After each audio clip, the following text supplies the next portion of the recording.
Well, you can say that, given the conflict in this movie, these characters go through quite a spell.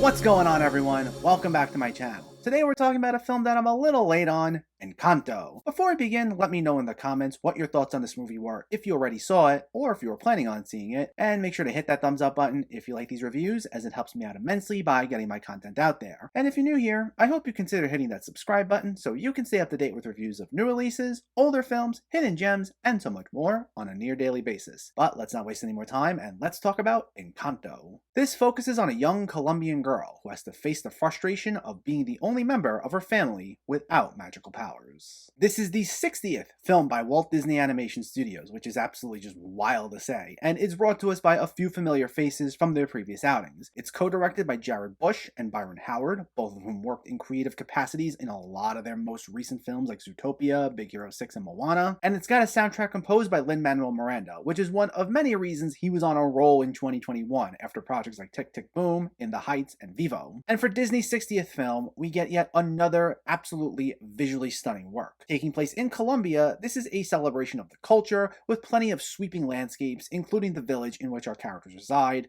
with an assortment of flowers, animals, and other elements of nature that are native to the area, with Miranda's songs taking influence from Colombia as well. This is a beautiful representation of this culture, and it's all brought to life through some top-notch work by Disney's animation team as per usual. Plus, it contains all the usual charm that we've come to expect from a Disney film. There's a natural likability to these characters, with Stephanie Beatrice playing our lead character Mirabel, exuding a fun, quirky personality for the character that gives way to a number of solid little jokes that will just put a big smile on your face and get you rooting for her quite easily. And the film features a wide array of supporting characters, composing of Mirabel's family, from her parents, her grandmother, and her aunts and uncles, all of whom have distinct magical powers like healing, superhuman strength, and controlling the weather, among other things. Though a big standout is an always reliable John Leguizamo as her Uncle Bruno, who generally keeps to himself as he's shunned by the rest of the family, but has the ability to see into the future, which plays a major part of the story. A lot of this is brought out nicely, with Disney dipping its toes a bit into what's known as magical realism, which is a blurring of reality and fantastical elements. And here, a lot of the magical elements are used to complement the film's celebration of Colombian culture,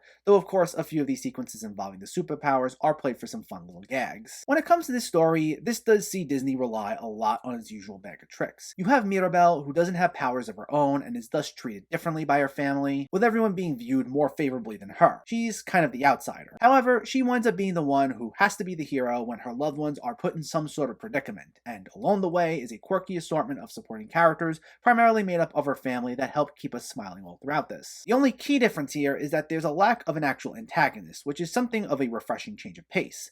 Instead, a lot of the conflict stems from the drama among the family themselves, and the thing Mirabel needs to save them from is the magic from their house disappearing so they don't lose their superpowers. But regardless, this does see Disney doing what they know best, with this following plenty of familiar beats seen in films like Beauty and the Beast, The Little Mermaid, and countless others. And because of that, unfortunately, this doesn't exactly offer us that much in the way of surprises, and there's certainly a by-the-numbers feel to it. It doesn't do anything particularly wrong or egregious, so if you're someone who's a big fan of the quote-unquote Disney formula, there's a chance you'll probably love this. And sometimes the fact it follows a formula doesn't hinder a Disney movie, or really any movie, from being great. But for me, while I like this, the elements that were strong weren't enough to overpower its sense of familiarity. It's funny, but not hilarious. It's got likable characters, but they don't do anything we haven't seen before. And because it has a bit of a smaller scale nature to it, it's refreshing, but the problem is it also doesn't have quite as much emotional resonance as I think it could have. Plus, while Miranda's songwriting is solid as always, I gotta be honest, of all of his projects in 2021, each of which were musicals, I'd say this had easily the weakest songs. Not that they were bad, but there wasn't anything that stuck with me like the way they did in, say, In the Heights. Outside of We Don't Talk About Bruno, which has become a huge hit, I wouldn't say there was much else that were destined to become new Disney classics, though I also did like Waiting on a Miracle as well. Maybe with time they'll grow on me, as they're not bad, but like I said, outside of We Don't Talk About Bruno, it was nothing that immediately grabbed me. So altogether, this makes this something I enjoyed, but nothing I was blown away by.